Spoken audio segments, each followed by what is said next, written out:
Hail comic book fans!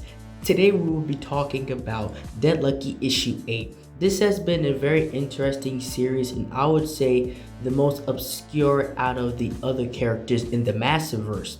And this issue is carrying of what happened in the last issue. We found out that one of the soldiers, a part of her old unit, Dead Lucky, is actually still alive in the flesh. And she doesn't believe that he's actually there. She thinks that he is someone or something else, but the reality is that it's actually him, because this was the guy that was with Shift, a part of his crew when they asked Shift for help.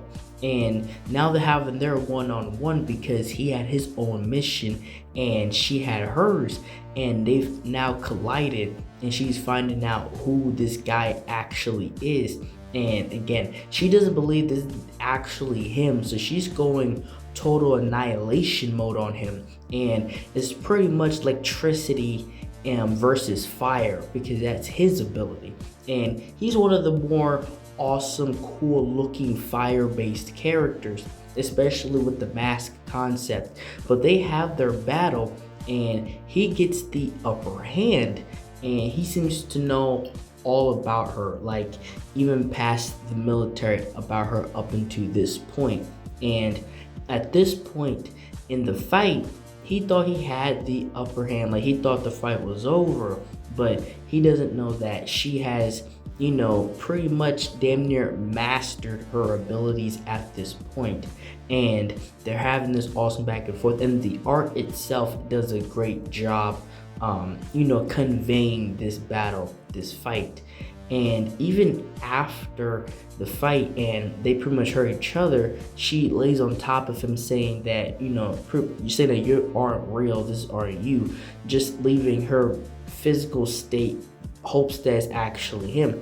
Then that's when we have this conversation between these other characters that have been in this series, the former police officer, which now she has her job back, and they was having a discussion, but the discussion turns into something else because she relates to pretty much the head chick in charge that, yeah, Dead Lucky has gone offline, the team themselves got nuked, and Dead Lucky, they cannot track her down. And obviously she was like their secret weapon. She was like, Dead Lucky was like the best person they had for the job. So that's a big no-no. So now we have them probably going to put out a massive search party looking for Dead Lucky in particular.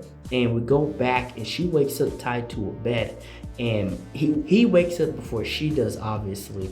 And this is when he tries to have the conversation with her, hanging up, try to talk to her and see if they can get somewhere at least decent.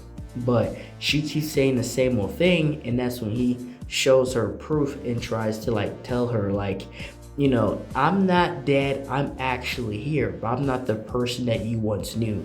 I don't go by a ghost anymore. And that's when he has this new alias, Pyrie, I think that's how you pronounce it. And it's very interesting because they're going to show it here in a second, but how is he not dead? Especially when he shows up as one of the spirits in her form of her power, because her spirit is all the soldiers that died, right? And he's one of them. So what's going on there? That they're gonna get to that in a second. But they finally show what happened, right? What happened with her crew, and particularly him as well.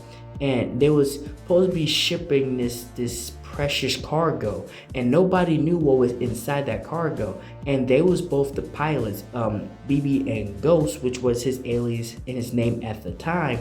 They were the two pilots, and for some reason the precious cargo started leaking out on its own. Nobody messed with it or anything. It just started busting out of its container, and then that's when it exploded in the helicopter as they were flying, and they crashed.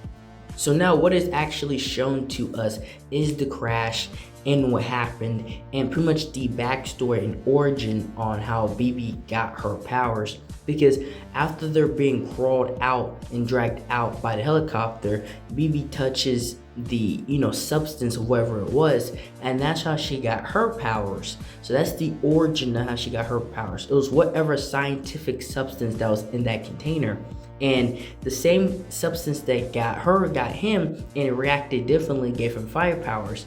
And that's where he asked the question, then what the heck are you? And it's looking back at her. It doesn't actually say anything, but it's him in spirit form, her. He can't see it, but she can. And that leaves more interesting to her power. She has one of the more unique powers in this entire series. She thought that everybody was dead and it was haunting her, and she's using their powers. But instead, you don't have to actually be dead. So it has to be her guilt, right? It has to be the guilt of her surviving, and she can see them and is projecting through her power. None of them may actually not have to be dead in order for them to be a part of her, group. And as they're having this back and forth, they start to fight again, but she hits him with an ult, and that's when they have the conversation of the mission was the original substance of that cargo that made them special, and that there was one last vial, and somebody stole the vial and actually killed the scientist that was responsible for it in the first place.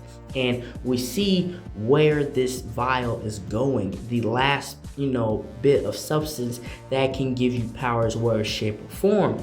And it is this guy sitting in this tub, obviously sick of some sort, and they're going to give it to him. So now we're going to have a super powered villain in the story moving forward.